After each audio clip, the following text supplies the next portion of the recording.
5월 21일, 내일 모레죠. 5월 21일은 부부의 날입니다. 5월을 보내면서 우리가 어린이 날도 보냈고, 또 어버이날도 보냈고, 스승의 날도 보내고, 그리고 부부의 날이 기억되어야 될 중요한 날입니다. 부부의 날은 1995년도 5월 21일, 그날은 주일이었답니다. 그래서 경상도 창원에 있는 순복음 성문교회 권재도 목사님이 이 날을 부부의 주일로, 부부의 날로 기념하면서 시작했던 날이었습니다. 그러다가 2007년도 5월 21일 그날을 기점으로 기존의 어린이날, 어버이날처럼 국가기념일로 제정된 부부의 날입니다. 그러니까 부부의 날은 교회에서 시작돼서 세상으로 나아간 특별한 날입니다. 그런데 우리도 잘 기억 못하고 지내는 것이 현실이기도 하죠. 달력에는 분명히 부부의 날이 정확하게 기록되어 있습니다. 5월 21일 가정의 달 5월에 둘이 하나가 된다는 그런 의미로 5월 21일이 그렇게 기록됩니다. 특별히 부부의 날을 이렇게 중요하게 여기는 이유는 가정의 중심이 부부이기 때문입니다. 부부가 화목하지 못하면 사회적인 여러 가지 많은 문제들을 감당할 수가 없습니다. 그것이 문제죠. 그래서 부부가 화목해야만 청소년 문제도 고령화 사회 문제 등등 각종 사회 문제들을 해결할 수 있다고 생각해서 그래서 법정 기념일로 정하고 부부가 얼마나 소중한지를 알고 살게 한 것입니다. 그렇다면 여러분, 부부의 날을 앞두고 주일 예배를 드리면서 우리 부부는 어떤지 그거 생각해 보는 것이 필요합니다. 우리 부부는 어떤가? 요즘 우리 부부는 어떤 모습을 가지고 살고 있는지 여러분 돌아보십시다. 아내에 대한 애정을 고백하는 남편들에게 시상대회를 했답니다. 그런데 이런 내용들이 순위에 들었습니다. 동상.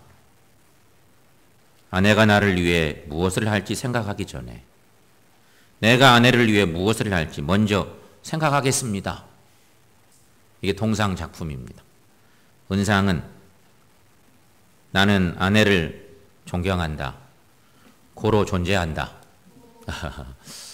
이게 은상입니다. 금상은 나는 아내를 위한 역사적 사명을 띠고 이 땅에 태어났다. 마지막 대상, 영예의 대상은 내일 지구가 멸망한다 해도 나는 아내를 위해 오늘 설거지, 청소, 빨래를 할 것이다. 여신도들은 박수를 치고 싶은 모양이에요.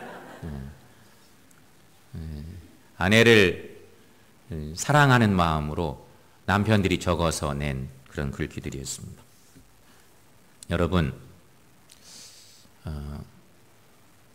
결혼 생활의 궁극적 목표가 뭘까? 우리 대부분 다 가정을, 다 어른들은 뭐 청년들, 학생들 빼놓고 다 가정을 이루고 살고 있습니다. 결혼 생활의 궁극적 목표가 뭘까? 사람들에게 왜 결혼을 하냐 물으면 대부분 나의 행복을 위해서 결혼합니다. 이렇게 얘기한다는 것입니다. 여러분도 대부분 그럼 비슷한 고백을 하겠죠? 이 말은 분명히 맞는 말입니다. 그런데 맞는 말임에도 불구하고 애매한 문제가 있습니다. 왜냐하면 결혼의 동기를 전적으로 서로 행복하기 위해서라고만 한다면 자칫 나 아닌 상대방이 내 행복의 도구처럼 결혼하면 네가 나를 행복하게 해줘야지 뭐 이런 생각하기 시작하면 문제가 되지 않겠습니까? 그래서 행복을 위해서 결혼한다는 얘기는 맞는 말도 되지만 조금 고려해 볼 필요가 있는 얘기죠. 요즘에 우리나라 이혼율 높습니다. 세계적으로 유명합니다. 요새는 황혼 이혼이 급격히 늘고 있습니다. 그러더니 요즘 졸혼이라는 얘기가 또 나오고 있기도 합니다. 황혼 이혼이 늘고 있어요. 한 60대 후반 70쯤 되면 이거 그동안 살아온 게 잘못된 것 같아. 그래서 남은 삶이라도 행복하게 살아보겠다 싶어서 이혼하는 황혼 이혼이 늘고 있어요. 이게 사회적 추세입니다. 하지만 여러분, 이거 분명히 문제가 있습니다. 결혼의 목적이 문제입니다. 행복의 방향도 분명히 문제가 있습니다. 많이 생각해 볼 필요가 있는 그런 내용들이죠. 그렇다면 여러분, 우리가 어떻게 해야 될까요? 문제가 있다면 결혼에 대해서 다시 생각해 볼 필요가 있습니다. 결혼에 대한 정의를, 내가 가지고 있는 결혼에 대한 이해를 바꿔낼 필요가 있다는 것입니다. 여러분 가정 행복합니까? 여러분 부부 건강합니까? 그런 물음 앞에서 우리가 생각해 볼 필요가 있습니다. 결혼에 대한 새로운 생각, 결혼은 내가 원하는 행복을 얻기 위해서가 아니라 내가 사랑하는 사람, 그 사람을 행복하게 해주기 위해 결혼한다. 이렇게 생각해야 맞다는 것이죠. 나의 불편을 잠깐 참고 희생하면 나의 배우자가 행복합니다. 그리고 그 행복해하는 모습을 보면서 자신도 보람을 느끼고 더 풍성한 행복을 누리는 것, 이것이 사랑이고 이것이 행복이고 이것이 진정한 결혼이다 하는 것입니다. 이것이 성경적이고 신앙적인 결혼관에 가깝습니다. 왜냐하면 성경을 보면 모든 진리는 역설적인 진리가 너무 많기 때문인 것입니다. 우리 잘 알죠? 예수님이 하신 말씀. 주님은 복음서의 말씀 속에 수없는 진리를 말씀하시는데 그 진리의 말씀들이 대부분 역설적 진리입니다. 죽으면 살고, 나누면 부해지고, 섬기면 높아지는 지도자가 될 것이고, 버리면 얻을 것이다. 틀린 말이 없습니다. 그렇다면 여러분, 이 진리는 교회 생활에서 뿐만 아니라 가정생활과 부부생활 모든 곳에 다 적용돼야 합니다. 이 진리니까. 결혼 반지를 왜 왼손 네 번째 손가락에 끼는 걸까요? 여러분, 이게 제 결혼식 때 받았던 결혼 반지인데 지금도 제가 끼고 있습니다. 몇 년 전에 못 끼다가 늘려서 우리 최현철 성도 가게에 가서 늘려달라 그래서 다시 끼고 있는데, 이 전통은 서양 전통으로 한 2000년 이상 된 전통입니다. 그들은 넷째 손가락에 심장으로 직접 이어지는 신경이 있다고 믿었답니다. 의학적으로 하나 관계가 없는데 여기에 심장으로 연결되는 신경이 있다고 믿어서 낀 것입니다. 그것만이 아닙니다. 이 손가락에 반지를 끼는 것은 독립 포기, 순종을 의미하는 그런 의미가 담겨 있다고 합니다. 원래 넷째 손가락은 구조상 모든 손가락 중에 가장 독립성이 적은 손가락입니다. 여러분 이렇게 주먹을 한번 펴볼래요? 한번 증명해 볼까요? 이렇게 손 딱 펴보십시다. 좀 올려보세요. 쑥스러워 하실 필요도 없고 구호 외치라고 하는 것도 아니고요. 딱 이렇게 엄지손가락 한번 딱 펴보세요. 엄지. 잘 되죠? 검지. 그 다음 중지. 새끼손가락. 다 잘 됩니다. 거의 비슷하게. 엄지처럼은 아니지만. 약지손가락 한번 주먹 쥔 상태에서 펴보세요. 약지. 약지 이렇게. 아, 우리 저 윤옥 권사님은 잘 되시는 분인 것 같네. 딱 주먹을 쥔 상태에서 이렇게 피는 거죠. 어때요? 다른 손가락에 비하면 잘 돼요? 훨씬 안 되고 이렇게 해야 되는 사람도 있습니다. 이렇게 다른 손가락까지 펴져야. 우리가 직접 이렇게 실험해 본 것처럼 그렇습니다. 넷째 손가락이 이렇게 비독립성을 가지고 있는 것입니다. 그래서 이 비독립성을 서로에게 종속시킨다는 의미로 결혼 반지를 약지 손가락이 넷째 손가락에 끼웠다는 것입니다. 그런데 왼손에 낍니다. 왼손. 오른손이 아닌 왼손. 왼손을 사용하게 된 것은 일반적으로 왼손이 오른손보다 약합니다. 그렇죠. 대체적으로 왼손잡이도 있지만 대부분 오른손잡이가 많아서 오른손이 왼손보다 훨씬 강합니다. 그래서 오른손에 비해 연약하고 오른손이 하는 일에 보조적인 역할을 하는 손이 왼손이기 때문에 왼손, 그것도 가장 비독립적인 손가락, 약지 손가락에 결혼 반지를 끼웠다는 것입니다. 그러므로 결혼식 때 반지를 끼는 순간부터 나 혼자를 위해 살지 않고 서로를 믿고 신뢰하며 서로를 위해 살겠다는 다짐이 결혼이라는 것이죠. 바로 이 정신을 살리면 됩니다. 그러면 가정은 건강한 가정 되고 건강한 부부 될 수 있다는 것이죠. 성도 여러분, 혹시 지금 우리 가정이 잘못된 상태로 굳어져 버린 것이 있다면 먼저 그것을 깨트리고 여러분의 가정을 회복하시기를 바랍니다. 특히 아름다운 부부 생활, 부부의 모습을 회복할 수 있어야 한다는 것이죠. 그렇다면 우리는 성경 말씀으로 돌아갈 수 있어야 됩니다. 우리는 믿음의 사람들이기 때문에 성경 말씀이 뭐라고 가르치고 있는지 그것을 들여다보는 거죠. 에베소서 4장 말씀, 4장 1절부터 5장 21절 말씀은 에베소서의 후반부 중요한 말씀들이 쭉 나가는데 거기는 그리스도 안에서 고소함을 입은 새 사람들인, 그러니까 성도들이 교회 생활할 때 또 개인 생활할 때 어떻게 생활해야 될지를 잘 안내하고 있는 좋은 말씀입니다. 성경에 사실은 우리의 삶의 이야기를 잘 다루고 있습니다. 거기 교회 생활 어떻게 해야 될지, 새 사람 된 거듭난 믿음의 사람들이 어떻게 교회 생활할지, 개인 생활은 신앙인으로 어떻게 해야 될지 잘 안내해 놨습니다. 읽기만 해도 은혜가 되는 말씀들이죠. 그런가 하면 오늘 말씀, 그 본문을 이어서 5장 22절부터 오늘 본문은 부부관계에 대한 권면의 말씀입니다. 그러니까 교회 생활, 개인 생활 얘기하더니 이어지는 말씀은 부부 생활 얘기를. 에베소서는 잘 안내하고 있는 거예요. 오늘 말씀을, 오늘 본문 말씀을 읽다 보면 주목해 볼 대목이 있습니다.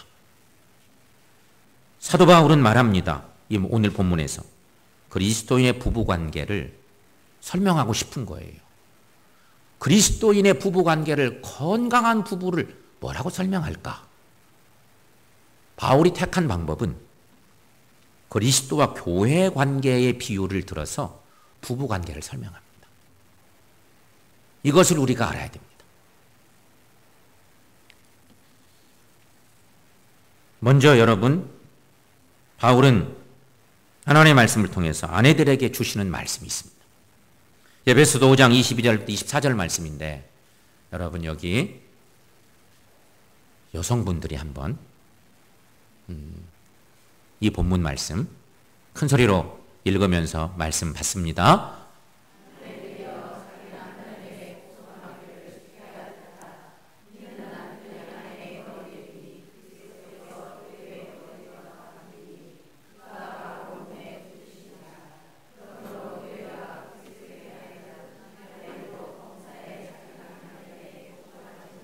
아멘.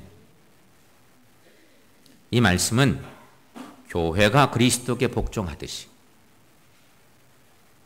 아내들도 그 머리 되는 남편에게 복종하라는 말씀으로 요약될 수 있습니다.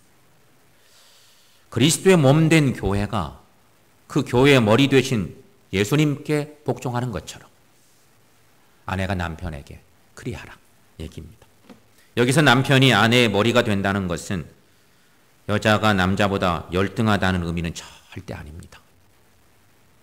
성도된 우리가 만약에 그런 가부장적인 생각에 꽉 붙들려 있다면 그것도 바꿔낼 일입니다. 하나님의 뜻을 모르는 무지한 그러한 사고인 거죠. 여기서 남편과 아내를 열등하고 우등한 그런 존재로 이야기한 절대 아닙니다. 바울 사도는 창조의 질서 측면에서 남편의 권위에 순복하되 교회가 그리스도께 순종하듯 자발적인 복종을 권면하고 있는 그런 말씀인 것입니다. 아내 여러분, 이런 순종이 있기를 바랍니다.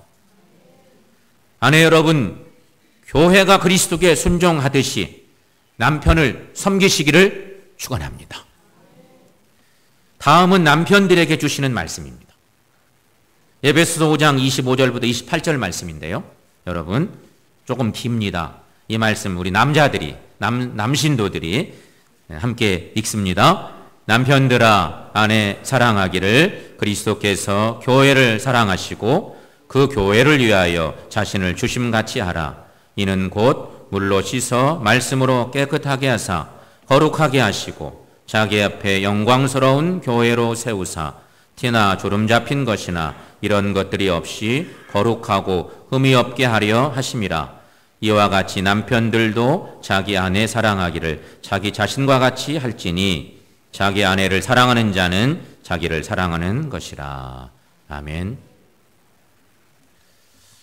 이 말씀은 교회에 대한 그리스도의 사랑을 말합니다.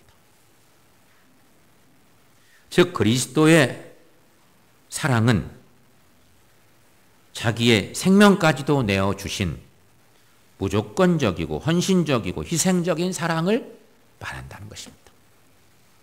그러니까 헌신적인 모습으로 따지면요, 실은 남편이 아내를 향한 헌신이 훨씬 커야 합니다. 그리스도가 교회를 향해 사신 거죠. 그리스도께서 교회를 향해서 자신을 내어 주심같이 남편은 아내를 사랑해야 된다. 그렇게 가르치고 있는 것입니다. 남편 된 여러분, 이런 사랑이 넘치시기를 바랍니다.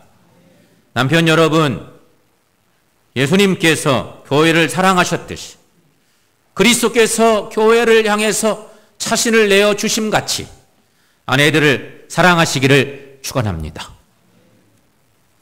유명한 칼릴 지브란의 시 가운데 함께 이때 거리를 두라고 하는 그런 아주 신앙적인 좋은 시가 있습니다.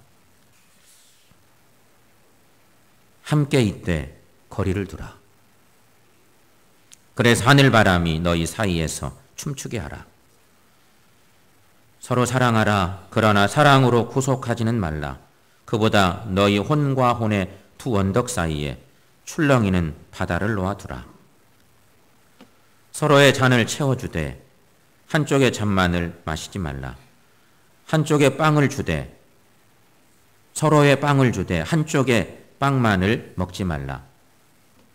함께 노래하고 춤추며 즐거워하되 서로는 혼자 있게 하라. 마치 현악기의 줄들이 하나의 음악을 울릴지라도 줄은 서로 혼자이듯이 서로 가슴을 주라. 그러나 서로의 가슴 속에 묶어두지는 말라. 오직 큰 생명의 손길만이 너희의 가슴을 간직할 수 있다. 함께 서 있으라. 그러나 너무 가까이 서 있지는 말라. 사원의 기둥들이 서로 떨어져 있고 참나무와 삼나무는 서로의 그늘 속에서 자랄 수 없다. 그렇습니다. 결혼한 사람은 자신의 몸과 모든 소유가 자기만의 것이 아닙니다. 결혼하면 모든 것은 함께 공유하며 살아야 합니다. 그런데 적당한 거리를 두고 서로 귀하게 여기고 사랑하라고 하는 얘기가 칼릴 지브란의 시 속에 있습니다. 결혼하면 모든 것을 함께 공유해야 된다. 요새 젊은 부부들은 경제권을 따로 관리하는 부부들이 많습니다. 맞벌이 부부로 사는 삶이 사회적으로 대유행하기 시작하면서 경제권을 서로 쥐고 가는 거예요. 이거는 좀 생각해 볼 필요가 있습니다. 부부가 살면서 경제권의 문제, 이거 생각해 볼 일입니다. 결혼하면 모든 것을 함께 공유하라. 이거 꼭 필요한 것입니다. 그래서 바울은 창세기 2장 24절의 말씀을 인용합니다. 오늘 예배소서 오늘 본문 바로 넘어가면 이어지는 말씀 속에 있는 건데, 창세기 2장 24절의 말씀을 인용하여서 그리스도와 교회가 뗄래야 뗄 수 없는 신비한 연합관계에 있는 것처럼 남편과 아내도 신비스러운 연합을 이루어서 한 몸이 되어야 되는 것을 강조합니다. 오늘 본문 말씀 바로 넘어서 있는 에베소서 5장 31절 32절 말씀, 우리가 잘 아는 말씀인데요. 여러분 그 말씀 함께 읽어보겠습니다. 그러므로 사람이 부모를 떠나 그의 아내와 합하여 그 둘이 한 육체가 될지니 이 비밀이 크도다. 나는 그리스도와 교회에 대하여 말하노라. 아멘. 그래서 결국은 남편과 아내로 하여금 각자의 본분에 충실하여서 서로 존경하고 사랑할 것을 교훈하고 있는 성경 말씀인 것이죠. 성도 여러분, 오늘 귀한 부부의 날을 생각하면서 주일 예배로 드리고 하나님이 우리에게 주신 우리 가정, 우리 부부를 생각하면서 말씀을 묵상하고 있습니다. 오늘 이 시간 우리가 기억해야 될 중요한 것이 있습니다.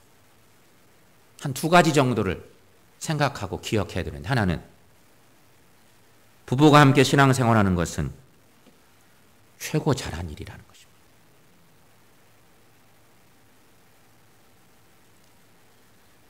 부부가 함께 신앙생활하는 것 너무 소중한 것입니다. 그런데 그럼에도 불구하고 지금 나 혼자 신앙생활하고 있는 외짝 믿음이 있다면 가장 소중한 사람을 하나님께로 인도하는 일이 필요합니다. 인생 살면서 부부가 함께 신앙생활하는 것 같이 잘한 일이 없다. 우리 믿음의 고백 속에 가장 중요한 고백입니다.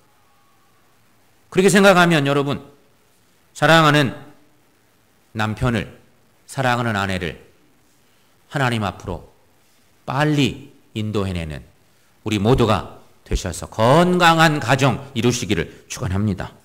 또 한 가지 기억해야 될 것, 우리는 예수님이 교회를 어떻게 사랑하셨는지를 잘 기억하고 살아야 한다는 것입니다. 신앙생활은 여기서 다 묵상됩니다. 예수님이 우리 때문에 자기 자신을 내어주셨습니다. 구속의 은혜를 이루어주신 거죠. 그런데 알고 보니 우리 주님이 교회를 위해서 자신의 몸을 내어주셨다는 거예요. 그렇게 교회를 사랑하신다는 거예요. 그 사랑을 기억하고 그 은혜에 감사하며 사는 것이 신앙생활이에요. 예수님께서는 분명히 교회를 사랑하시기를 자신을 주심같이 사랑하셨다 하는 것입니다. 사랑하는 여러분, 우리로 부부되게 하신 하나님께 감사하는 삶을 사시기를 바랍니다. 그리고 예수님께서 교회를 위해 자신을 내어주심같이 우리들도 서로 사랑하며 사시기를 축원합니다. 그래서 우리 주님이 우리에게 거는 기대가 있습니다. 내 사랑하는 자녀들이 가정을 이루어 사는데 행복한 부부 되라고 하나님이 기대하시는 것입니다. 내 사랑하는 자녀들이 행복한 가정을 이루어 사는데 정말 하나님을 기쁘시게 하는 건강한 부부, 건강한 가정이 되기를 원하시는 거죠. 그런 삶 살아가는 우리 모두가 되고 그런 가정 이루는 주의 백성된 우리 모두가 될 수 있기를 주의 이름으로 간절히 축원합니다. 기도하겠습니다.